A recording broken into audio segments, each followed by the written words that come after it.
What's up guys, Mike Thurston here. Today's video I'm going to take you through my favourite chest exercises. I was going to do a top 5, but I decided to add one more to the list. Now these exercises should give you a full rounded, thick, sexy chest, okay? But I would bear in mind when picking your exercises, you have to decide for yourself what area of your chest you want to work upon, okay? There's no point going into the gym doing loads of lower pec focused exercises if you're trying to target your upper chest, okay? It's just common sense, right? So, without further ado, I'm going to start off with the first exercise of my choice, which would be the barbell bench press. So first thing you want to do when it comes to the barbell bench press is to get yourself in the right position. As soon as the barbell is above your chest, pull your shoulders right back and then begin with the movement. You want to make sure that you keep your shoulders retracted throughout the entire set. So even if you need to readjust halfway through at the top of each rep, just do it. Because if you put your shoulders too far forward, there's going to be too much tension on your shoulders and then you'll more than likely injure yourself or cause damage somewhere. Remember, the goal of this exercise is to keep the tension on the chest as much as possible.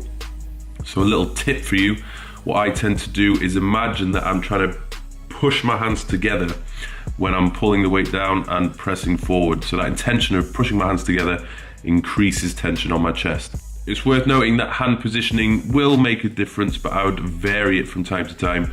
The closer your hands are together, the more tricep recruitment that is going to occur. The next exercise, which is on the top of the list, is the incline dumbbell press. I've chosen this one over the incline barbell press simply because I feel as though I get a better contraction on my chest and it allows you to get a greater range of motion. So keys with this, when it comes to doing the incline press, you want to vary the angle at which you're pressing. Keeping the angle the same, the entire time that you do an incline press is only going to work the same fibers over and over again. So vary it from time to time, all the way from 45 degrees down to 20 degrees. It doesn't matter, just mix it up. Again, with all chest exercises, you want to keep your shoulders back as much as possible. And I think this exercise is where most people will feel their shoulders creeping forward simply because of the angle of your torso. It's very easy to do. So you just got to keep the weight lighter than you probably would do usually and ensure that the tension is being placed on the chest. If you can't squeeze your chest at the top of the movement and you don't feel any tension there, you're not doing it properly or you're not doing it as well as you could do. So drop the weight, drop the ego and maximize the effectiveness of this exercise. I always try to imagine when the weight is at the bottom of the position, as I press it up, I'm trying to bring my elbows together and trying to get my elbows to touch. It's that intention of bringing my elbows together which helps me to get that contraction at the top of the movement.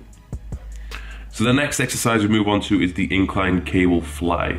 Now, I've chosen this one for a number of reasons, but the main reason is because at the top of the movement, due to the direction at which the cables are pulling your hands away, you are able to maintain tension at the top of the movement and you can squeeze your pecs. So if you compare it to the dumbbell fly, when the dumbbells are directly above you, because gravity is pulling down straight through your arms, it's very hard to, get that squeeze, get that contraction. Most people simply relax at this point. But because the cables are pulling your hands apart, you're never really relaxing, or you shouldn't be relaxing. The same goes for, all chest exercises. Keep your shoulders back as much as possible, squeeze the contraction at the top of the movement, and I would recommend varying the angle of that incline from time to time, just to recruit different fibers. I feel as though this one is quite effective at hitting the upper chest as well, so if that's your weaker area, I would bear that in mind. And again, when it comes to thinking this one through, I have the intention of trying to bring my elbows together at the top of the movement. So as I bring the weight down, it's okay for your elbows to bend a little bit to ease with the stress on your shoulders, but as you bring those handles back up to the top, you want to try and straighten your arms and bring those elbows together. Guys, when it comes to training your chest, you need to decide for yourself how many times are you going to train it. If it's a strong point, like it is for me, there's no need for me to train it more than once per week. It just simply isn't necessary. I don't even need to go to the gym and spend one full session training chest either. It's a waste of my time when I could be potentially training another body part within that session, okay? So if it is a weak part, you need to somehow fit it into your training regime where you're training it twice per week or maybe twice every 10 days, something like that. The next exercise I have picked is the decline dumbbell press. I've gone for dumbbell simply because you get a greater range of motion. I feel as though I get a better contraction with it and it's more effective for me personally. It's not to say that decline barbell press isn't effective, but it's just a personal preference. I will mix it up from time to time, but this one I feel trumps the barbell. Again, I feel as though it's good because of the angle of your torso. It's much easier to keep your shoulders back. It's harder to push your shoulders forward when the angle of your torso is on a decline. I feel as though this one is also extremely effective at getting the outer lower sweep of the chest. So as you can see from the exercises I've chosen so far, all the pressing movements are covering all angles of the torso. You've got decline all the way from flat all the way to incline. And if you want a full 3D thick chest, you want to be hitting all these different exercises. Next one I would go for is the standing cable fly. Again, I feel as though this one's really effective, and it's one I see many people do wrong because they're either lifting too heavy or they just allow their shoulders to creep forward and they just don't get as much contraction and tension placed on the chest as they should. The shoulders are doing all the work, particularly the front delt. So keep upright, keep your posture steady, and don't allow the shoulders to creep forward. So reduce the weight if you need to. Again, with the cable fly, which you saw earlier, I have the intention of trying to bring my elbows together at the bottom of the movement.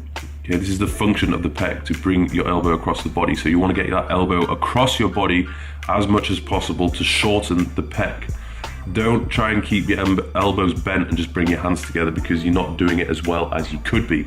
If you haven't already seen it, I've done a full video on the common mistakes people make when training chest. So click on this link and you'll see me go through a full description and tutorial of how to perform the majority of the chest exercises which people tend to mess up on. So guys, there you have it. Those are my top exercises when it comes to training chest. There's a few exercises which I missed out. For me personally, I don't find the incline or decline barbell press as effective as incline and decline dumbbell pressing. I just feel as though the range of motion which I can get along with the contraction is much more effective when using dumbbells. And when it comes to using the pec deck machine, I just don't feel that places enough tension upon the chest. I feel as though every time I do a pec deck machine, it's hitting my anterior delts. So that's me personally. You will probably have exercises which you struggle with. Sometimes you might just have to practice a little bit more with them. Sometimes you have to lower the weight, or sometimes, you just might be better off avoiding it. Okay, each to their own. That's what I'm going to say. A couple of exercises which didn't make the cut include the chest focus leaning dip and also the seated upright cable press. These are both very good exercises, but just didn't quite make my top 5, but still worth doing nevertheless. So I hope you enjoyed this video. Hope it helps you out. Hope you reach those chest goals of yours, and I'll have more videos to come, particularly which exercises are going to target your upper chest more so, and maybe some routines which are going to target different areas of the chest. I think that's something I would like to do in the future, so yes, stay tuned and check it out. Thanks for watching.